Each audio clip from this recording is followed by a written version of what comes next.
if you are distressed by anything external, the pain is not due to the thing itself, but to your estimate of it, and this you have the power to revoke at any moment. Whenever you are about to find fault with someone, ask yourself the following question: what fault of mine most nearly resembles the one I am about to criticize? Often injustice lies in what you aren't doing, not only in what you are doing. Frightened of change, but what can exist without it? What's closer to nature's heart? Can you take a hot bath and leave the firewood as it was? Eat food without transforming it? Can any vital process take place without something being changed? Can't you see? It's just the same with you, and just as vital to nature. You always own the option of having no opinion. There is never any need to get worked up, or to trouble your soul about things you can't control. These things are not asking to be judged by you. Leave them alone. Your days are numbered. Use them to throw open the windows of your soul to the sun. If you do not, the sun will soon set, and you with it. Begin each day by telling yourself, today I shall be meeting with interference, ingratitude, insolence, disloyalty, ill will, and selfishness, all of them due to the offender's ignorance of what is good or evil. The universe is transformation. Our life is what our thoughts make it. This is the mark of perfection of character. To spend each day as if it were your last, without frenzy, laziness, or any pretending. Look well into thyself. There is a source of strength, which will always spring up, if thou wilt always look. It isn't manly to be enraged. Rather, gentleness and civility are more human, and therefore manlier. The nearer a man comes to a calm mind, the closer he is to strength. Understand at last that you have something in you more powerful and divine than what causes the bodily passions and pulls you like a mere puppet. What thoughts now occupy my mind? Is it not fear, suspicion, desire, or something like that?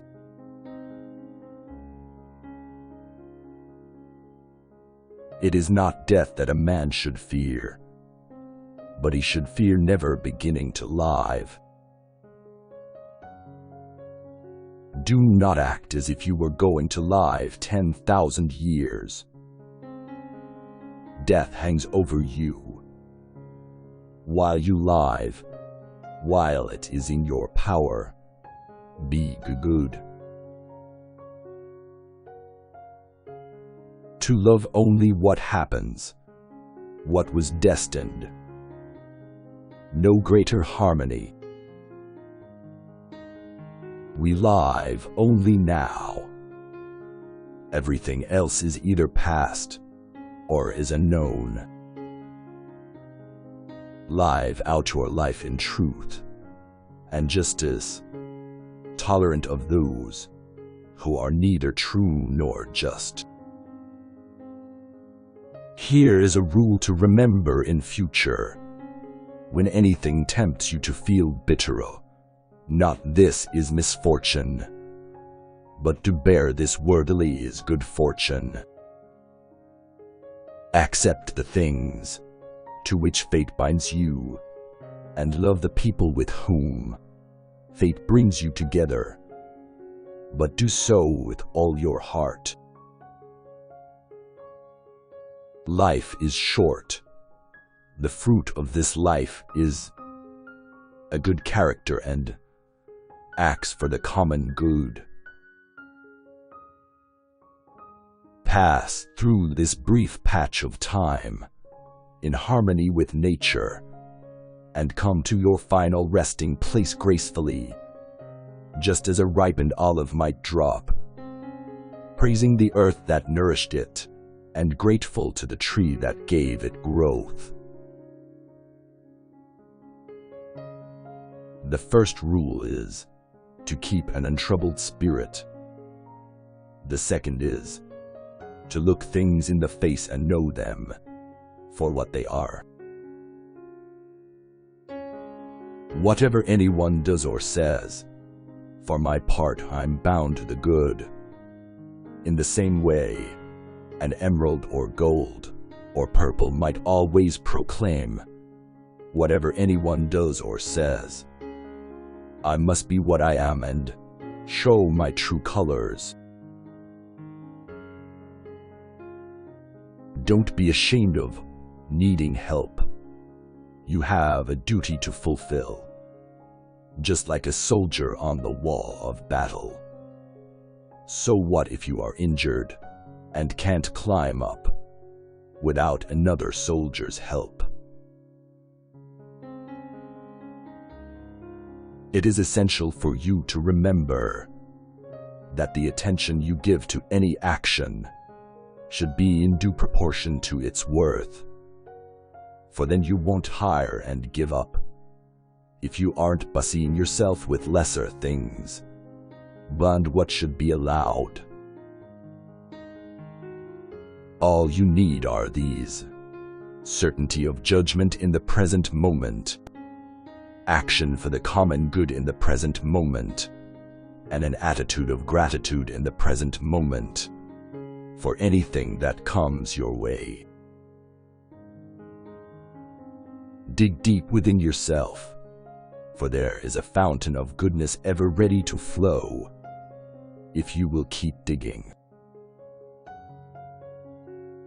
If someone is able to show me that what I think or do is not right, I will happily change, for I seek the truth, by which no one was ever truly harmed.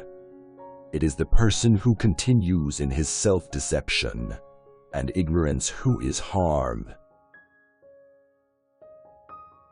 How much time he gains who does not look to see what his neighbor says or does or thinks, but only at what he does himself, to make it just and holy. Kindness is invincible, but only when it's sincere, with no hypocrisy or faking. For what can even the most malicious person do if you keep showing kindness and, if given the chance, you gently point out where they went wrong, right as they are trying to harm you? Whenever someone has done wrong by you, immediately consider what notion of good or evil they had in doing it. For when you see that, you'll feel compassion instead of astonishment or rage. The art of living is more like wrestling than dancing, because an artful life requires being prepared to meet and withstand sudden and unexpected attacks. Never let the future disturb you.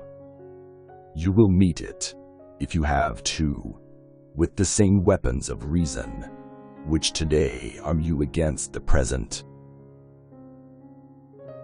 That cucumber is bitter, so toss it out. There are thorns on the path, then keep away. Enough said. Why ponder the existence of nuisance? The mind freed from passions is an impenetrable fortress. A person has no more secure place of refuge for all time. It is the responsibility of leadership to work intelligently with what is given and not waste time fantasizing about a world of flawless people and perfect choices. You shouldn't give circumstances the power to rouse anger, for they don't care at all. Do not indulge in dreams of having what you have not, but reckon up the chief of the blessings you do possess, and then thankfully remember how you would crave for them if they were not yours. Very little is needed to make a happy life. It is all within yourself, in your way of thinking. Think of the life you have lived until now as over and as a dead man. See what's left as a bonus and live it according to nature. Love the hand that fate deals you and play it as your own, for what could be more fitting? The object of life is not to be on the side of the majority, but to escape finding oneself in the ranks of the insane. The best revenge is to be unlike him who performed the injury. The happiness of your life depends upon the quality of your thoughts. You have power over your mind, not outside events. Realize this, and you will find strength.